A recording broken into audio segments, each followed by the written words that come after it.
Hello everyone and welcome to another episode of English with Sarvi. Today we want to talk about how to use social media as an English learner. We all know that there are like 1,000 pages on both Instagram and YouTube trying to focus on teaching English. Well, as a learner, I sometimes feel so desperate not knowing what to do with all these resources. Quick advice would be using playlists. And that's one of the key factors why I love YouTube very much. It provides channel owner with the opportunity to make playlists on different subjects. As a teacher, I can have playlists named as grammar, vocabulary, pronunciation, teaching tips, teaching methods, writing tips, IELTS tips, and etc.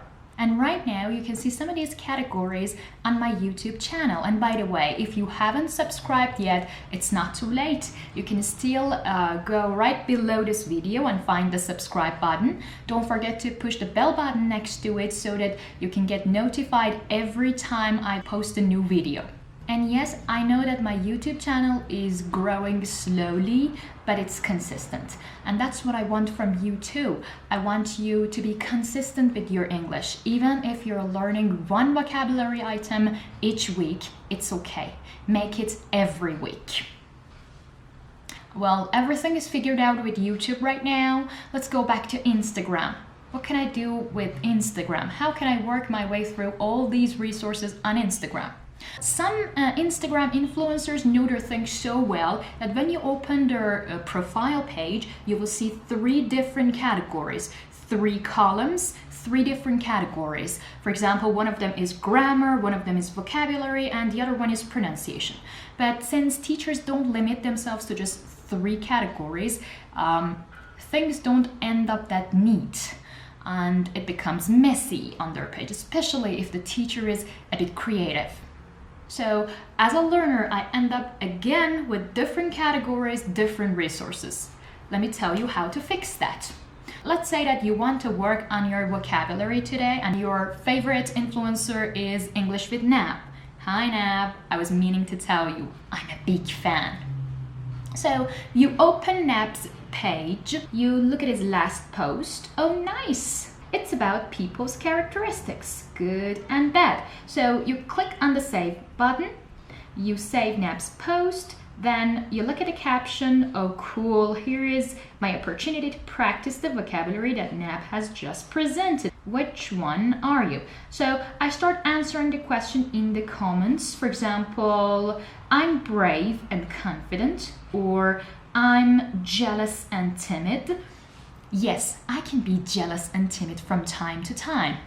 I can even go on and say my brother is selfish or my mother is kind, etc. Remember, the more personal your examples are, the more you will get the chance of remembering the word later. Alright, I continue surfing and exploring my Instagram and I come across Yassi's last post. Hi Yassi, I think you're so cool. She's teaching extrovert, introvert, and ambivert.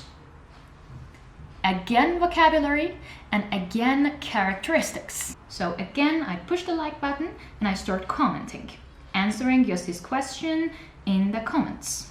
I continue surfing and exploring. I see English with Frank. Hi Frank, if you're watching this, you'd better answer your DMs. I take a quick look at his feed. I see he got many posts about vocabulary items, and well look, some of them are perfectionist, tactless, garrulous, extravagant, and so on. Cool. Again, I click on the save button. I look at his caption, these lovely teachers. Another interaction opportunity. He says, tell me about that garrulous friend of yours.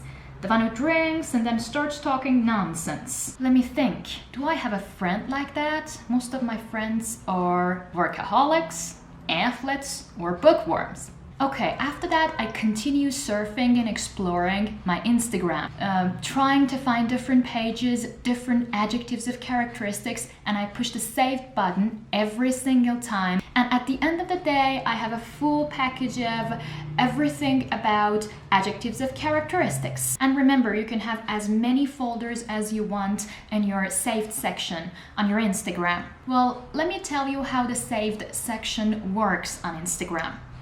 You need to go to your profile page, push the setting button up here, then click on saved, push this plus sign up here, name your folder as adjectives of characteristics, and then push next and add all the adjectives you just saved to this new folder. And as you see, it's right here categorized easily for the next time you want to review the adjectives.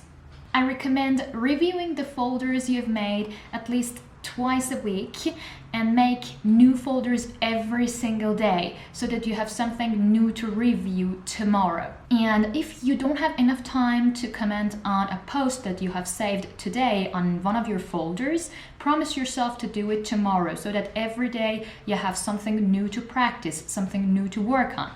And about commenting. Remember to comment on all these teachers' comment sections and answer the questions that they ask in the captions, because that's the best opportunity you can get in order to practice the target language. Having a notebook, jotting down the words would be a great idea, but personally I think it's really boring. So what could I do instead?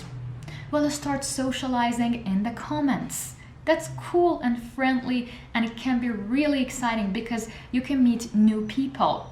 Let's take a quick look at Nap's page again. I can be polite when I meet a new person. Let's hit the like button and let's say I am a pre-intermediate student. So I reply, I am polite too. Let's go on. I thought the opposite of generous was stingy and selfish's opposite is selfless.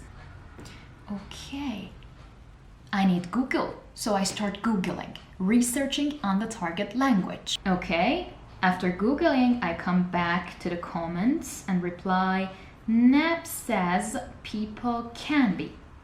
He isn't talking about the opposites. So you can be right too. And this way I am communicating, interacting with people about adjectives of characteristics.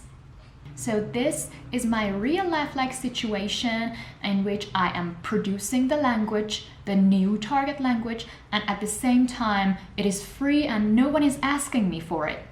Alright, let's wrap it up.